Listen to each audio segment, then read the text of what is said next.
तरह बिताऊं। क्या मतलब है कि श्री राम जी की तरह बिताऊं? जिस तरह श्री राम ने 14 साल का वनवास किया था, उसी तरीके से आपको बचे हुए दिनों में उन्हीं की तरह जिंदगी जीनी होगी। उन्होंने राजपाट, ऐश्वर्य की जिंदगी, शाही खाना, कंफर्ट सब छोड़ दिया था। आप भी छोड़ दो, बस कुछ दिनों की बात है। अपना कंफर्ट जोन, ज्यादा नींद, गपशप, सोशल मीडिया, मजे मारना, जंक फूड, इन सबको कुछ दिनों के लिए ना कह दो। अपने दिन में 1 घंटा एक्स्ट्रा निकालो, 1 घंटे कम सो। अगर 8 घंटे सोते हो तो 7 घंटे सो, 7 घंटे सोते हो तो 6 घंटे सो। 6 घंटे सोने के, 2 घंटे नहाने धोने के, बचे हैं 16 घंटे। मैं मानता हूँ कि लगातार कोई भी 16 घंटे पढ़ाई नहीं कर सकता। हम 3 घंटे रेस्ट के निकाल देते हैं, बचे हैं 13 घंटे। 13 घंटे भी छोड़ो, 3 घंटे आप कुछ भी अदर एक्टिविटीज कर सकते हो, बचे हैं 10 घंटे। बहुत होते हैं 10 घंटे। अगर आप पूरे फोकस के साथ में 10 घंटे भी मन लाकर पढ़ते हो ना, तो बहुत है आपके लिए। आप में से कई लोग ये भी सोचते होंगे कि आप तो टाइम ही नहीं बचा, आप क्या ही करेंगे पढ़कर। सब बहाने, तुम सोचो तो सही, टाइम ही टाइम है। जितना भी तुम्हारा स्क्रीन टाइम है, उतना अगर बुक रीडिंग टाइम है, फिर स्टडी टाइम हो जाए तो तुम फोड़ करके रख सकते हो। मेरा मोटिवेशन आपको एक किक देगा, आपसे स्टार्ट करवाएगा, आपसे कंटिन्यू करवाएगा। आने वाले कुछ दिन आपके माइंड पर बहुत बहुत एफर्ट पड़ेगा, और उस एफर्ट को सहन करने के लिए जबरदस्त डिसिप्लिन चाहिए होगा। बार बार बुक को बंद करने का मन करेगा, फोन को हाथ लगाने का मन करेगा कुछ न कुछ ऐसा करने का जिससे माइंड को मजा आए। उस मजे को इग्नोर करने के लिए और अपनी स्टडी को कंटिन्यू करने के लिए भी आपको जबरदस्त सेल्फ डिसिप्लिन चाहिए होगा। अगर उस लेवल का डिसिप्लिन मेंटेन कर पाए तो जी आप। डिसिप्लिन, सिंपल वर्ड्स में डिसिप्लिन वो ताकत है आपके अंदर जिसकी वजह से आप वो काम कर पाते हो जो आपको करने का मन नहीं है। ये एक ऐसी क्वालिटी जिसके बिना आप कभी सक्सेसफुल नहीं बन सकते, चाहे आपके पास जितनी भी नॉलेज, स्किल्स या नेटवर्क हो। बिना डिसिप्लिन के कंसिस्टेंटली एक्शन लेना इम्पॉसिबल है। लेकिन अपने अंदर सेल्फ डिसिप्लिन लाना इतना मुश्किल क्यों होता है? हम सब के साथ होता है कि हम 75 हार्ड करते हुए लोगों को देखते हैं, सोचते हैं कि बस बहुत हो गया, अब मैं भी सबको कुछ बड़ा करके दिखाऊंगा। लेकिन फिर क्या होता है? एक हफ्ते में हवा निकल जाती है। Author of the book power of self discipline Peter Hollins का कहना है कि हम सेल्फ डिसिप्लिन नहीं रह पाते हैं 5 रीजंस की वजह से। इन 5 रीजंस में एक कॉमन थीम है जो अगर आप समझ गए तो आप अनब्रेकेबल सेल्फ डिसिप्लिन बना पाओगे। पहला है गिविंग इनटू द 5 सेंसेस। हमारे 5 इंद्रियों को सेटिस्फाई करने के लिए हम अपनी पूरी जिंदगी बर्बाद कर लेते हैं। अगर आपको मीठा खाने का एडिक्शन है और आपके सामने कोई केक रख दे तो आपका सेल्फ डिसिप्लिन वहीं पे टूट जाता है, क्योंकि आपको उसकी टेस्ट और स्मेल बहुत अच्छी लगती है। लेकिन जब आप एक बार उसको खा लेते हो, आपके सेंसेस सेटिस्फाई हो जाते हैं, तब आपको फिर अपने आप से घिन आने लगती है और आप सोचते हो कि आज के बाद से मैं कभी मीठा नहीं खाऊंगा। ज्यादा लोग अपने सेंसेस को कंट्रोल नहीं कर पाते, इसीलिए वो डिसिप्लिन नहीं होते हैं। सेकंड है एनिमोसिटी एंड मैलिस। कुछ लोग ऐसे भी होते हैं जो खुद कुछ नहीं करते हैं, लेकिन जो लोग कुछ कर रहे हो उनकी कमियां जरूर निकालते हैं। कभी कभी हम सब में ये बात आ जाती है, लेकिन जब आप किसी से जेलसी या दुश्मनी रखते हो तो ये इमोशंस इतने स्ट्रांग होते हैं कि वो आपका सारा सेल्फ डिसिप्लिन खत्म कर देते हैं। नेक्स्ट है एपैथी एंड लेजीनेस। अगर आपने किसी लायन या टाइगर को देखा हो तो आप नोटिस करोगे कि ज्यादातर टाइम वो बस पड़े ही रहते हैं। सिर्फ थोड़ा टाइम जब उनको जरूरत होती है तो वो शिकार करते हैं या घूमते हैं, वरना बाकी टाइम वो सोते रहते हैं। हम इंसान भी ऐसे जानवरों की तरह हैं। नेचुरली हमारी बॉडी चाहती है एनर्जी बचाना। आलस बहुत बड़ा रीजन है कि आप सेल्फ डिसिप्लिन नहीं हो पाते हो। नेक्स्ट है एंजाइटी एंड रिमोर्स। कई बार हमें एंजाइटी होती है फ्यूचर की। मान लो एक लड़की है जिसको डॉक्टर बनना है, वो जब भी पढ़ने बैठती है तो उसको एंजाइटी होती है और दिमाग में थॉट आता है कि इतनी पढ़ाई करने के बाद भी मेरा सिलेक्शन होगा या नहीं। या उसको अफसोस हो सकता है कि इतने दिन वेस्ट कर दिया, अब पढ़ाई करने से भी क्या फर्क पड़ेगा। ये एंजाइटी सेल्फ डिसिप्लिन किलर है। और लास्ट है हेजिटेशन, डिसबिलीफ एंड अनसर्टेनिटी। अगर आपके अंदर बिलीफ की कमी है तो डिसिप्लिन लाना बहुत मुश्किल होता है। आपको लग सकता है कि जिम जाने का फायदा क्या है अगर मैं लॉन्ग टर्म में उसको मेंटेन नहीं कर पाऊंगा, या एक ऑनलाइन बिजनेस शुरू करना बहुत रिस्की है, मुझसे नहीं हो पाएगा। अगर आप ऐसा सोचते हो तो ऑब्वियसली आपके अंदर डिसिप्लिन नहीं आएगा। तो इन 5 रीजंस का रूट पोस्टपोन करना बंद कर सकते हो और अपनी बुरी आदतों को फाइनली ओवरकम करके अपने गोल्स को अचीव कर सकते हो। एक स्टडी में देखा गया था कि जिन लोगों में सेल्फ कंट्रोल ज्यादा होता है वो अपने स्कूल और कॉलेज में अच्छा परफॉर्म करते हैं, उनकी सेल्फ एस्टीम ज्यादा होती है, उन्हें ईटिंग डिसऑर्डर्स कम होते हैं और उनके रिलेशनशिप्स की क्वालिटी भी बेटर होती है। पर यूजुअली सेल्फ कंट्रोल के रास्ते में जो चीज आती है वो होती है किसी इंसान, चीज या काम के लिए हमारी डिजायर, जो हमें लालच देती है कि हमें प्रेजेंट मोमेंट में कुछ मजेदार चीज करनी चाहिए और अपने जरूरी कामों को इग्नोर कर देना चाहिए। साइकोलॉजी में सेल्फ कंट्रोल को डिफाइन करा जाता है एक ऐसे मेंटल प्रोसेस की तरह जो एक इंसान के बिहेवियर्स को एडजस्ट करता है किसी स्पेसिफिक गोल को अचीव करने के लिए। और रिसर्च बताती है कि हमें सेल्फ कंट्रोल को एक मसल की तरह देखना चाहिए जो यूज करने पर इम्प्रूव होती है, क्योंकि जब भी हम सिर्फ एक छोटे समय के लिए सेल्फ कंट्रोल को यूज करते हैं तब एक पॉइंट के बाद हमारा सारा कंट्रोल खत्म हो जाता है। लेकिन जब हम सेल्फ कंट्रोल को एक लंबे समय के लिए प्रैक्टिस करते हैं, जैसे महीनों या सालों तक, तब हम अपना डिसिप्लिन ज्यादा आसानी से मेंटेन कर पाते हैं। हाउएवर, सबसे जरूरी क्वेश्चन ये है कि हम सेल्फ कंट्रोल को प्रैक्टिस करना शुरू कहाँ से करें। सबसे पहले ये समझो कि आपकी चाहे जो भी डिस्ट्रैक्शन हो, चाहे आप बस आलस करके अपने कामों को इग्नोर करते हो, टेंशन दूर करने के लिए किसी बुरी आदत का सहारा लेते हो, या फिर आप मीठा खाकर बार बार अपनी डाइट खराब कर लेते हो, तो वहाँ गलती कभी भी उस चीज की नहीं होती जो आपको टेम्प्ट करती है और आपको अपना डिसिप्लिन तोड़ने को बोलती है। ऐसी एडवाइस जो आपको बोलती है कि हमें सेल्फ कंट्रोल बढ़ाने के लिए अपने आगे से सारी टेम्पटेशंस हटा लेनी चाहिए, वो एडवाइस गलत है।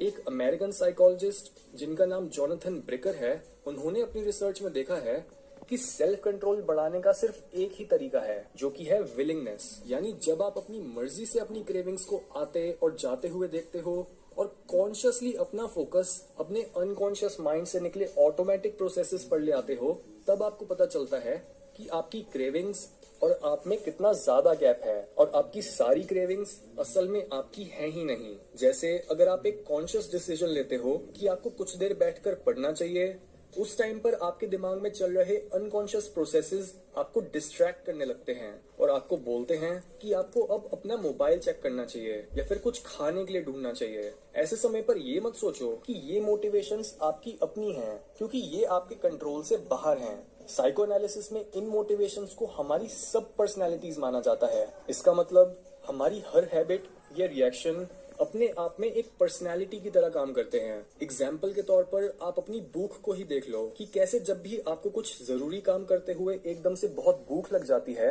तब आपका पूरा बिहेवियर ही बदल जाता है और आप अपने एनवायरनमेंट को एक अलग नजर से देखना स्टार्ट कर देते हो। आप ढूंढने लगते हो कि कौन सी खाने की चीज आपको सेटिस्फाई करेगी, वो आपसे कितनी दूर पड़ी है और आपको क्या करना होगा उसके पास पहुंचने के लिए। आप सोचते हो कि आप बस जल्दी से कुछ खाओगे और वापस से अपने काम को कंटिन्यू करने लग जाओगे, पर ऑब्वियसली ऐसा ऑलमोस्ट कभी भी नहीं होता।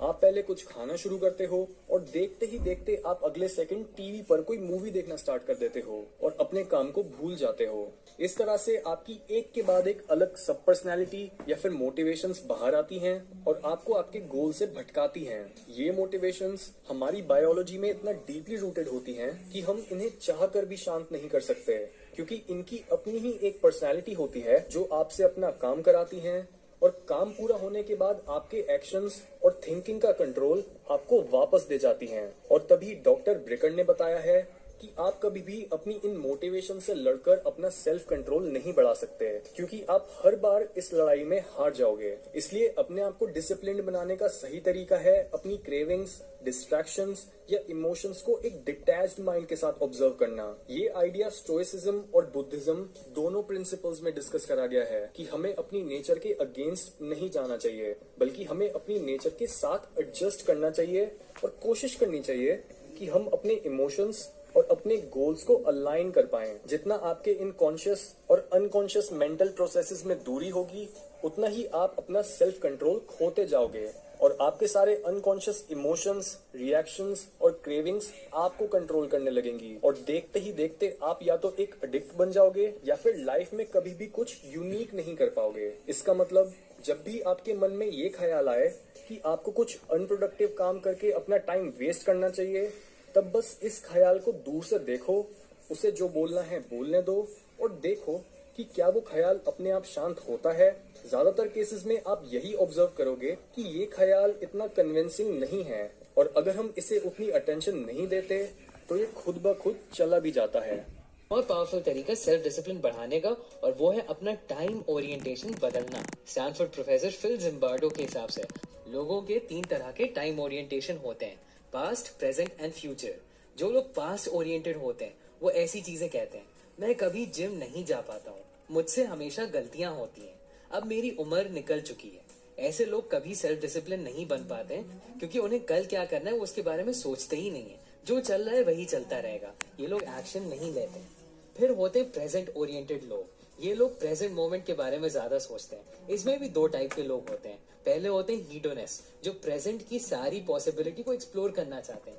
ये लोग रिस्क पहले लेते हैं और कॉन्सिक्वेंसेस के बारे में बाद में सोचते हैं। ये योलो वाली मेंटालिटी के लोग होते हैं। दूसरे होते हैं फेटलिस्ट, जिनको अपना प्रेजेंट पसंद नहीं है लेकिन उनके पास और कोई चॉइस भी नहीं होती है। उनको लगता है कि वो अपना फ्यूचर चेंज नहीं कर पाएंगे। इन दोनों में कॉमन ये है कि वो इंस्टेंट ग्रेटिफिकेशन की तरफ जाते हैं, जैसे cigarettes, alcohol, gambling, adventure etcetera. लेकिन ये लोग भी सेल्फ डिसिप्लिन नहीं बना पाते हैं क्योंकि इंस्टेंट ग्रेटिफिकेशन डिसिप्लिन का बिल्कुल ऑपोजिट है। हमें अपना टाइम ओरिएंटेशन फ्यूचर की तरफ रखना चाहिए। ये ऐसे लोग होते हैं जो अपने पास्ट या प्रेजेंट से डिफाइन नहीं होते हैं। ये आगे देखते हैं अपने फ्यूचर की तरफ। ये फिगर आउट करते हैं कि अभी वो क्या एक्शंस ले सकते हैं जिससे वो अपने आइडियल फ्यूचर की तरफ चले जाएं। ये लोग डिलेड ग्रेटिफिकेशन प्रैक्टिस करते हैं। अब मैं आपको एक ऐसी एक्सरसाइज दूंगा जो आपको सेल्फ डिसिप्लिन का मास्टर बना देगी। ये एक्सरसाइज मुझे मिली है हेल्दी गेमर डॉक्टर के से, जिन्होंने खुद ये एक्सरसाइज उपनिषद से निकाली। मेन आइडिया ये है कि डिसिप्लिन एक इमोशन की तरह है। जब आप डिसिप्लिन नहीं होते हो तो आपके अंदर डाउट आता है, जैसे हमने फर्स्ट पॉइंट में डिस्कस किया था। डाउट का ऑपोजिट होता है रिजॉल्व, जिसको संकल्प बोलते हैं। रिजॉल्व भी एक फीलिंग होती है, जैसे हैप्पीनेस या सैडनेस। जितना आप इस फीलिंग को पहचान पाओगे और अपने अंदर बढ़ा पाओगे, उतना आपका डिसिप्लिन बढ़ेगा। पहली चीज है कि आपको नोटिस करना है कि आप कब रिजॉल्व फील करते हो। अगर आपको चॉकलेट की क्रेविंग होती है और आप डिसाइड करते हो कि नहीं, मैं चॉकलेट नहीं खाऊंगा, तो नोटिस करो कि ये कैसा फील होता है। यही फीलिंग है जो डिसिप्लिन के पीछे है। नेक्स्ट प्रैक्टिस है इस रिजॉल्व को बढ़ाने की, कि आपको कोई ऐसी चीज चूज करनी है जो आपके लिए मीडियम डिफिकल्टी हो गिव अप करना। तो फॉर एग्जाम्पल, अगर आपको स्मोकिंग एडिक्शन है तो वो बहुत हार्ड डिफिकल्टी हो जाएगी क्विट करना। शुरू करने के लिए कुछ सिंपल चूज करो, जैसे कि मैं 3 महीने के लिए बिस्किट नहीं खाऊंगा। ये चीज मीडियम डिफिकल्टी की होनी चाहिए, बहुत आसान भी नहीं, बहुत मुश्किल भी नहीं। फिर हर सुबह आपको अपना रिजॉल्व याद रखना होगा और जितना हो सके उस फीलिंग को बढ़ाना होगा। आपका ये रिजॉल्व आपके अंदर एक आग की तरह होगा जिसको आपको रोज फ्यूल करते रहना है। जितना आप ये एक्सरसाइज प्रैक्टिस करोगे, आप धीरे धीरे नोटिस करोगे कि आप पहचान जाओगे कि डिसिप्लिन फील कैसे होता है, रिजॉल्व फील कैसे होता है। ये एक्सरसाइज आप जितना अपनी लाइफ में करोगे, आप रिजॉल्व की फीलिंग को बहुत अच्छे से समझ पाओगे, जिसकी वजह से आपका डिसिप्लिन धीरे धीरे बढ़ता जाएगा। ये एक्सरसाइज जरूर ट्राई इमेजिनेशन के साथ फील करो। ये करके आप अपने दिमाग में रीइंफोर्स करते हो वही प्लेजर और पेन जो आपको हेल्प करता है ये हैबिट और ऑटोमेटिक बनाने में। एक और चीज है जो आपको हमेशा ध्यान में रखनी चाहिए, वो है आपका डिसिप्लिन स्टाइल। ऑथर के हिसाब से 2 तरह के डिसिप्लिन स्टाइल होते हैं, मॉडरेशन एंड एब्स्टिनेंस। कुछ लोग ऐसे होते हैं जो अपना बिहेवियर बैलेंस में आसानी से रख पाते हैं। फॉर एग्जाम्पल, ऐसे लोग केक का कभी कभार एक बाइट ले लेंगे और छोड़ देंगे। हो सकता है वो महीने में एक बार सिगरेट फूकते हो या थोड़ी बहुत पार्टी कर लेते हो। और वहीं कुछ ऐसे लोग होते हैं जो अगर एक बाइट लेते हैं केक का तो उनको पूरा केक खत्म करना पड़ता है, या वो एक्सट्रीम पार्टी करने वाले या चेन स्मोकर बहुत आसानी से बन जाते हैं। आपको अभी तक अपनी लाइफ में पता चल गया होगा कि आप किस टाइप के इंसान हो। इसी बेसिस पे आपको अपनी हैबिट्स का प्लान बनाना चाहिए। अब अगर यहाँ पे आप गलत चूज करोगे तो आप फिर फेल हो जाओगे और डिसिप्लिन नहीं रह पाओगे। तो ये इंपॉर्टेंट है। अगर आप मॉडरेशन वाले हो और आप 75 हार्ड जैसा चैलेंज एक्सेप्ट करते हो तो आप पागल हो जाओगे एंड मोस्ट लाइकली आप कंप्लीट नहीं कर पाओगे। आपको अपने डिसिप्लिन को डेवलप करने के लिए ऐसी चीजें करनी चाहिए जिसमें आप बैलेंस रख पाओ। लेकिन अगर आप एब्स्टिनेंस वाले हो तो एक्चुअली में 75 हार्ड आपके लिए उतना मुश्किल नहीं होगा, क्योंकि आपके लिए ये मानना और आसान है कि कोई भी चीज बिल्कुल नहीं करनी है कंपेयर टू कोई चीज कभी कभी करनी है। आप मुझे कमेंट से जरूर बताना कि आपकी डिसिप्लिन स्टाइल कैसी